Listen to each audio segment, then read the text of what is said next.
რატომ გარეცხა ნივთი მტკიცება მოწმე პოლიციელმა, რომელიც ამტკიცებს, რომ აქციის მონაწილეებისგან ნასროლი ქვით დაზიანდა.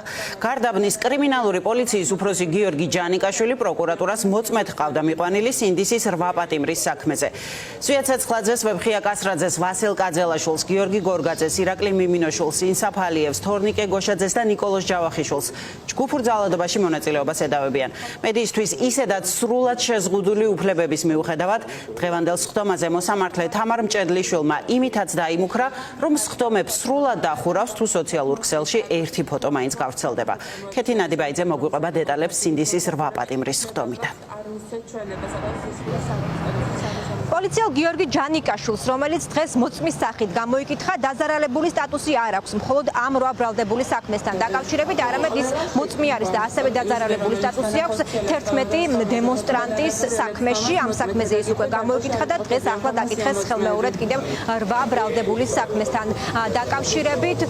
საერთო ჯამში შეიძლება ითქვას, რომ პოლიციელ გიორგი ჯანიკაშვილს დაზარალებული სტატუსი აქვს ჯამში 19 ბრალდებულის 2 საქმეში და ეს არის ერთ-ერთი გარემოება და ერთ-ერთი მაგალითი დაცვის მხარისთვის, რატომ არ არის პროკურატურის მიერ წარმართული გამოძიება ობიექტური. ეს მოწმე ამბობს, რომ 29 ნოემბერს, როდესაც აქციაზე მუშაობდა, ერთმა აქტივისტმა მისი მისამართით ერთხელ ისროლა ერთი ქვა, თუმცა როგორც მოგიყევით, ის 2 საქმეზე ჯამში 19 ბრალდებულის საქმეზე არის დაზარალებულად ცნობილი.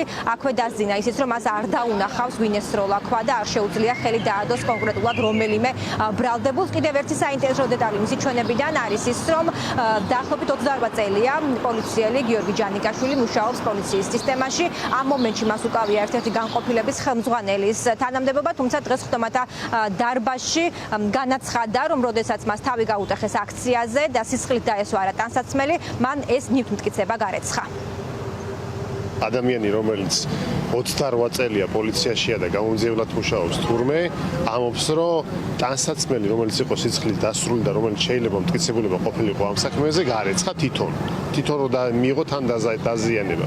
უცნაური ამბავი კიდევ ის არის, რომ ეს ადამიანი სხვა სისხლის სამართლის საქმეზეც არის დაზარალულად ცნობილი და თანამომს რომ ერთი ქვა მოხდა. რა თქმა უნდა, ადამიანურად მძიმეა, როცა რომელიმე ნებისმიერი ადამიანი, თუნდაც პოლიციელი ნებისმიერი ადამიანი ზიანდება, მაგრამ ბევრი უცნაურობა ამ საქმეში, მათ შორის ის, რომ როგორ შეიძლება ერთი ნასროლი ქვით დაზარალებული პოლიციელი ორი სხვადასხვა სისხლის სამართლის საქმეში დაზარალებლად იყოს ცნობილი. ხო, ანუ ეს იურიდიული აბსურდი არის. ამ მოწმის ჩვენებით ვერ დადასტურდა ვერც ერთი გარემოება, რომ კონკრეტულად ზვია ცეცხლაძემ და სხვა დანარჩენმა პირებმა მას მიაყენეს დაზიანება. მან ასევე ვერ დაადასტურა, რომ რაიმე ფორმით ხდებოდა ორგანიზება აქციის მიმდინარეობის, არ მოусმენია მას განცხადებები, მოწოდებები, მითითებები თუ როგორ უნდა ემოქმედეთ აქციის მონაწილეებს. მან დაადასტურა, რომ აქციაზე ყველა თვითნებურად და უკიდებლად მოქმედებდა. შესაბამისად, ეს გარემოება ვფიქრობ, რომ არის პირდაპირ მიმანიშნებელი იმისა, რომ კონკრეტული მოწმეები ვერ ასახელებენ კონკრეტულ ფაქტებს, კონკრეტულ მტკიცებულებებს და კონკრეტულ არგუმენტებს, თუ რის საფუძველზე უნდა მოხდეს კონკრეტული პირების ბრალდება.